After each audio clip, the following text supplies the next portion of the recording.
All right, buckle up, because when Dr. Oz dropped this truth about Islam, Joe Rogan wasn't just surprised, he was shook. And trust me, by the end of this video, you'll see why this moment wasn't just about Islam. It was about life, choices, and the courage to stand for truth. Let's go. Picture this, Dr. Oz sitting across from Joe Rogan, that calm doctor posture, hands folded, but you could tell something big was about to drop. And then, without any hesitation, he leans in and says, Islam isn't what the media paints. It's discipline, health, balance, and peace. Boom. You could literally see Joe's eyebrows shoot up like he'd just been hit with a truth he wasn't ready for. The room got heavy for a second, because that statement wasn't just controversial. It was clarifying. It cut through all the noise, all the stereotypes, all the lazy headlines. And suddenly, Islam wasn't being talked about as some abstract religion from far away, but as a system of life with a backbone stronger than anything most of us are used to. Now pause right there and let that sink in. How often do we get lost in distractions, chasing the next big hack for success, or Googling the latest self-help method that promises to fix everything overnight?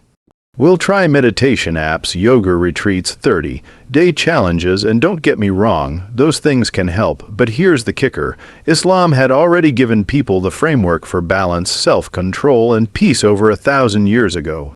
It wasn't hidden, it wasn't locked behind a paywall. It was already there, structured in a way that every single human being, regardless of who they are, could access it. Dr. Oz was making a point that landed differently because he wasn't talking like a scholar. He was talking like a doctor who spent his life studying the body, the mind, the way habits shape us. And here he was, pointing straight at Islam, saying, "This is wisdom humanity needs right now." You could almost feel Joe's mind doing that thing he does, leaning back, squinting, processing, like he realized, wait a second, this isn't the narrative I've been sold. And think about what Dr.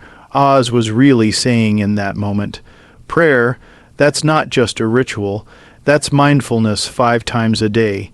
That's scheduled breaks from the chaos, the mental reset button we're all desperate for but rarely use. Every prayer is like putting your phone on airplane mode, but for your brain and your soul. Fasting, that's not just about skipping meals. That's the ultimate detox, not only for the stomach, but for the ego. You're teaching yourself, I'm in control, not my cravings, not my impulses, me. That's power, that's freedom, and charity. That's not just generosity.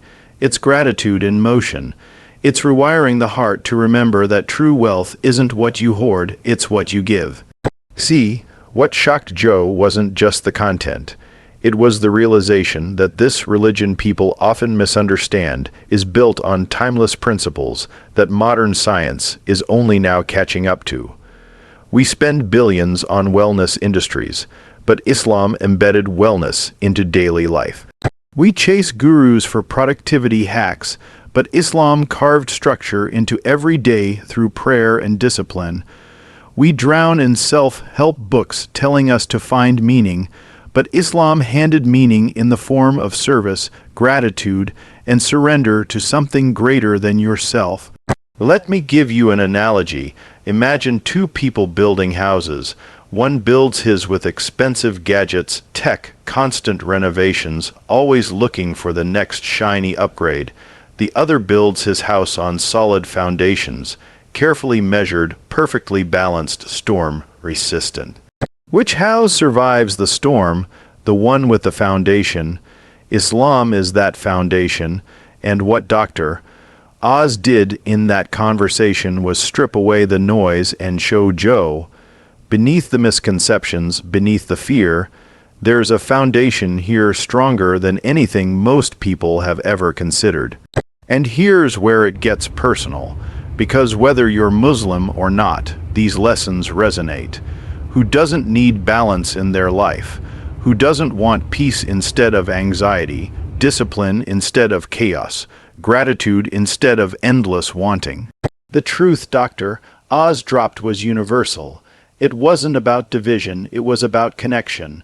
About recognizing that maybe, just maybe, the answers we're scrambling to find in 2025 were already there centuries ago, tested, proven, lived.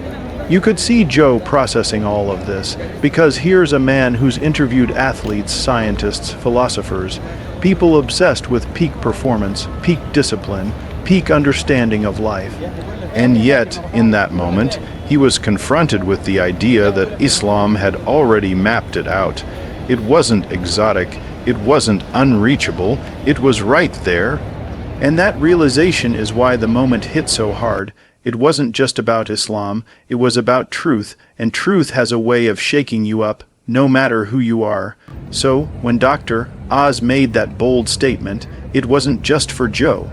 It was for everyone watching, everyone listening. A reminder that sometimes the wisdom we need isn't brand new. It's ancient, it's timeless, it's been waiting for us to pay attention. And if that's the opening punch, if that's just the first truth, then you know what's coming next is going to flip everything you thought you knew upside down. Here's where it got wild, Dr. Oz didn't just stop at calling Islam a religion of balance. He went deeper, and this is where Joe Rogan leaned in like he was hearing the blueprint to life itself. Dr. Oz started connecting Islamic practices with modern science, and suddenly the pieces started snapping together like a puzzle you didn't even know you had the missing parts for. He said, "You know what intermittent fasting is. Muslims have been doing it for over 400 years. It's called Ramadan." And boom, Joe's face lit up like he'd just stumbled on a life hack nobody ever told him about. Think about how crazy that is. We live in a world where people pay top dollar for fancy programs promising weight loss, focus, and longevity. Everyone's talking about biohacking, about skipping meals to burn fat, about autophagy and detoxification. But here comes this truth. Islam already had it built into the lifestyle centuries ago. And the beauty, it wasn't just about health. It was about purpose. Fasting wasn't designed to make you look good in a mirror. It was designed to strengthen your spirit while taking care of your body. That's the kind of 2 for 1 deal you can't buy online. Now, let's break it down. When you fast, yes, your body resets. Science tells us your insulin levels stabilize, your cells repair, your energy becomes sharper. But at the same time, something even bigger is happening. You're breaking the chains of your own impulses. You know, that voice in your head that screams, eat now, scroll now, want now. Fasting trains you to silence that voice. To prove to yourself I'm in control. And isn't that what we're all chasing? The feeling that we're running our lives instead of being run by cravings, habits, and addictions. And here's the part that Joe couldn't shake off. Dr. Oz said fasting isn't just about food, it's about ego. Because once you can master hunger, you start mastering everything else. The little annoyances, they don't shake you. The temptations, they don't own you. Suddenly, you're not a slave to the external. You've got the steering wheel in your own hands. And Joe, being the guy who always talks about discipline and mental toughness, you could tell this resonated deep. He looked like he'd just realized Islam wasn't just religion. It was training. Training for resilience, training for strength, training for life. But let's go even further. Prayer, fasting, charity. These aren't just isolated rituals. They're interconnected like a perfectly balanced system. When you fast, you learn patience. That patience feeds into your prayer. That prayer fuels your gratitude. That gratitude flows into your charity. And all of it circles back to building a human being who is not just healthy in body, but powerful in character. And Dr. Oz framed it in a way that made it crystal clear. Islam isn't a collection of random practices. It's a holistic lifestyle that was always miles ahead of modern science. Imagine it like this. The world right now is obsessed with building stronger bodies and sharper minds. People hit the gym, meditate, count calories, hire coaches. Nothing wrong with that, but Islam wrapped all of that into one simple, structured system. Pray to discipline the mind, fast to discipline the body, give charity to discipline the heart. It's like a triangle of growth. Body, mind, soul, all aligned, all working together.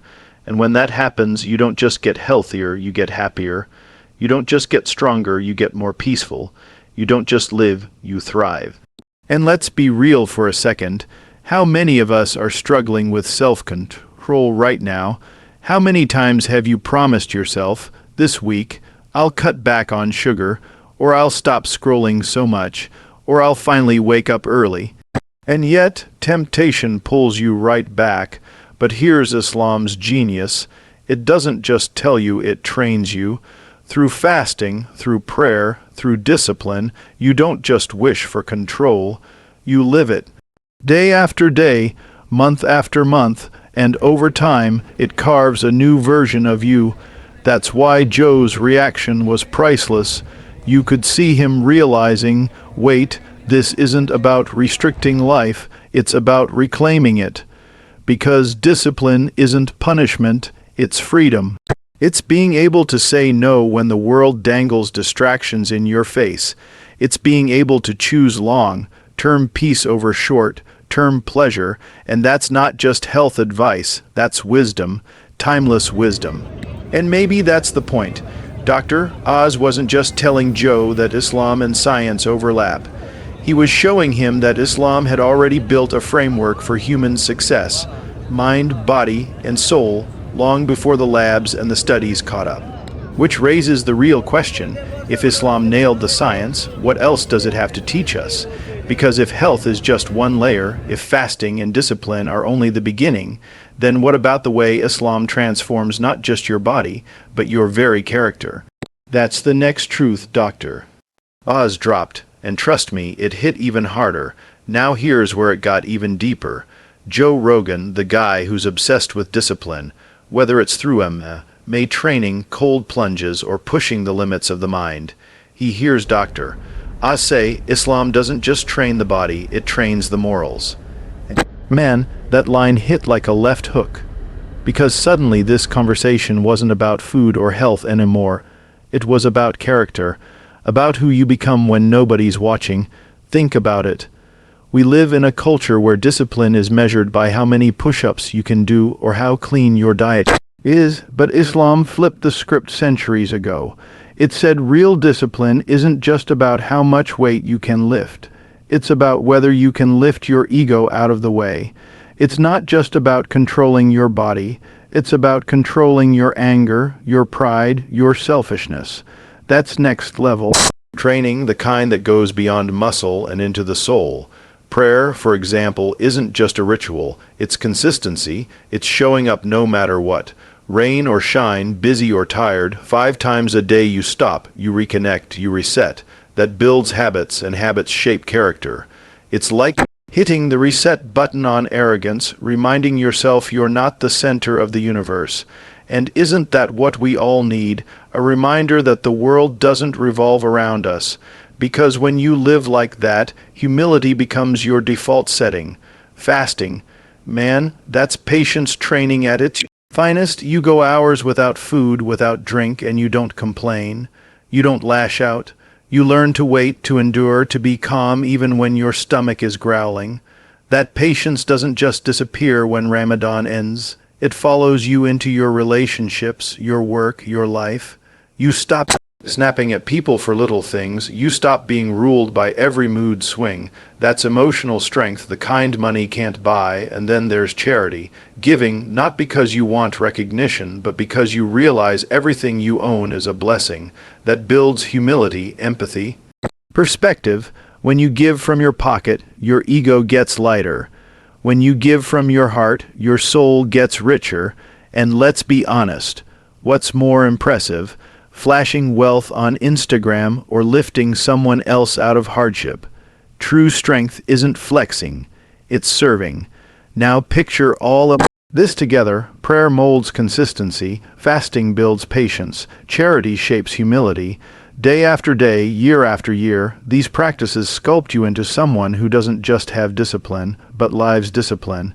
And here's the real twisties. Islam doesn't separate discipline of the body from discipline of the soul. It makes them one and the same. Every action is like a rep in the gym, but for your character. You train, you grow, you level up.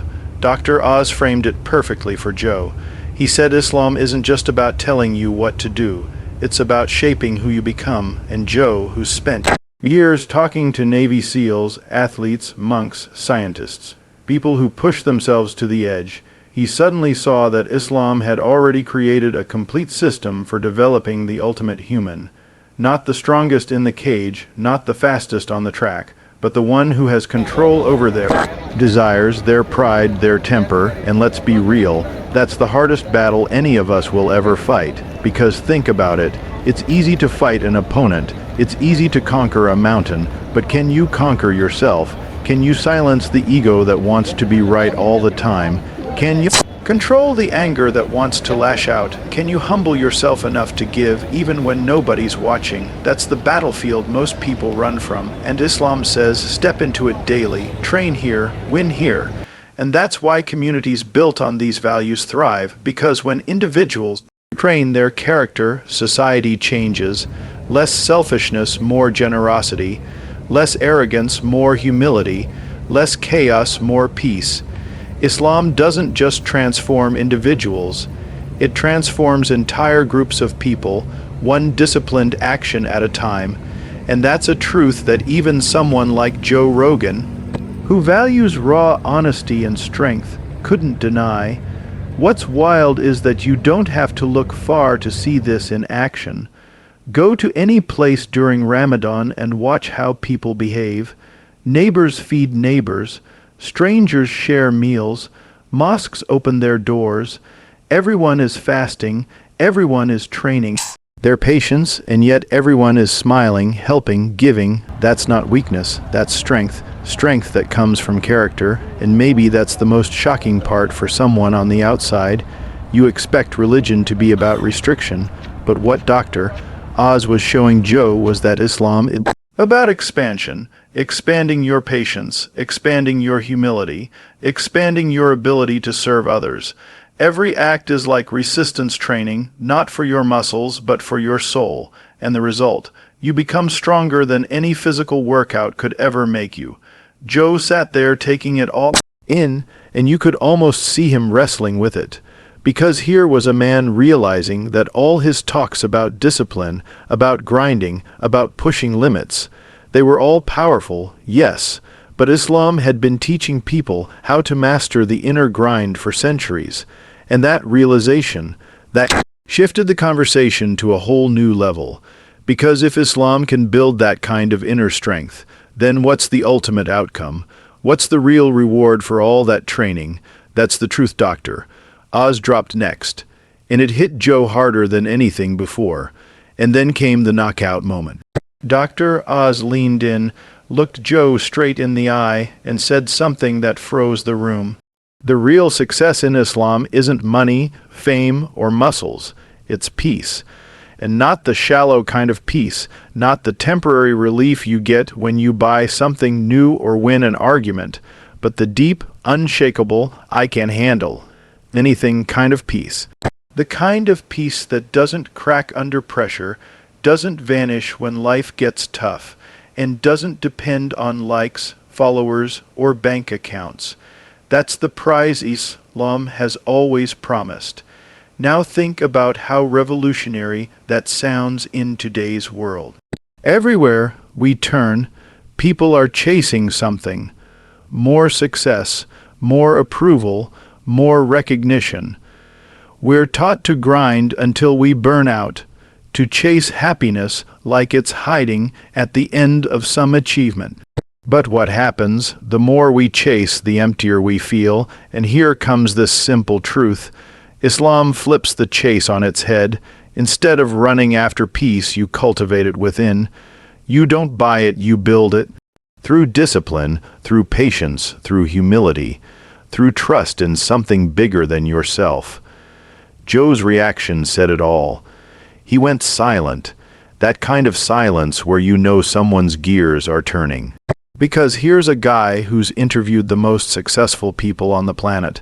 Fighters, comedians, billionaires, scientists. He's heard them all, and if you pay attention, so many of them admit it. They hit their goals, they get the fame, they cash the checks, and yet they still feel restless. Why? Because peace isn't external, it's internal, and Islam has been screaming that truth for centuries. Dr. Oz explained that when your body is disciplined through fasting, when your soul is humbled through prayer, when your character is shaped through giving, you stop being tossed around by life. You're grounded, the storms still come, but you don't get swept away. That's peace, and Joe, who's all about mental toughness, suddenly saw that Islam's version of toughness wasn't about fighting the world. It was about mastering yourself so deeply that the world can't shake you. And isn't that what we're all secretly chasing? Not the car, not the house, not the applause, just the ability to wake up and feel steady, to know that no matter what comes at you, you can breathe, stand firm, and move with clarity. That's the success Islam talks about, and the beautiful irony. Once you stop chasing the material, you often find the material starts chasing you. Because people are drawn to those who radiate peace. They trust you more, they want to be around you, they listen to you. And all of that starts with building the kind of inner calm that Islam makes central. Now here's where it gets powerful. Peace in Islam isn't passive. It's not sitting back and ignoring the world, it's active. It's the result of putting in the work, training the body, training the soul, training the character. It's the reward for the discipline of fasting, the humility of prayer, the generosity of charity. It's not handed to you. You earn it, and when you do, no one can take it from you. That's why they say true strength isn't measured in how loud you roar, but in how calm you stay when everything around you is falling apart. Dr. Oz made it clear that this peace isn't just for Muslims. It's a human need. Everyone wants it, everyone's searching for it, and yet the roadmap has been sitting in plain sight the whole time. That's why Joe's expression shifted from shock to respect. Because he realized this wasn't about conversion, this wasn't about dogma, it was about truth, a truth that speaks to the core of every human being, and maybe that's why the moment landed so hard. Because deep down, we all know the trophies and titles don't satisfy for long. We all know the highs fade, but when you build peace inside you, it doesn't fade. It doesn't depend on circumstances. It's portable. You carry it everywhere you go. That's why the word Islam itself is rooted in the word for peace. The entire system is designed to bring you back to that state, no matter how loud the world gets. Joe sat there taking it in, and you could almost see the shift happening. Because here's the thing, truth has a way of disarming you. You can argue against theories, you can debate opinions, but you can't fight the feeling when something resonates deep in your chest. And in that moment, Joe knew he wasn't just hearing about a religion. He was hearing about a formula for life, one that had stood the test of time and still delivered results. And that's the real mic drop. Not that Islam has fasting or prayer or charity, though those are powerful on their own, but that all of those practices lead to the ultimate treasure, not money, not fame, not even strength, but peace. And once you have that, you realize you've already won.